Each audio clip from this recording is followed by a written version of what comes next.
So immunotherapy has definitely been the most recent revolution in the treatment of non-small cell lung cancer. It started off with a lot of drugs being licensed in the second-line setting because they could beat docetaxel. Interestingly enough, they all tended to improve overall survival, but very little benefit in terms of progression-free survival. And one of the things I talked about is why is this early-late efficacy disconnect?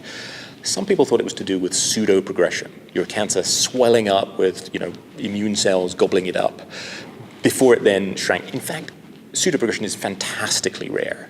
The most optimistic estimate is about 8% of the time, and that's when you think the patient actually has pseudoprogression. Further shrinkage only occurs 8% of the time. If you include everybody who starts on the drug, that number drops down to about 2% of the time.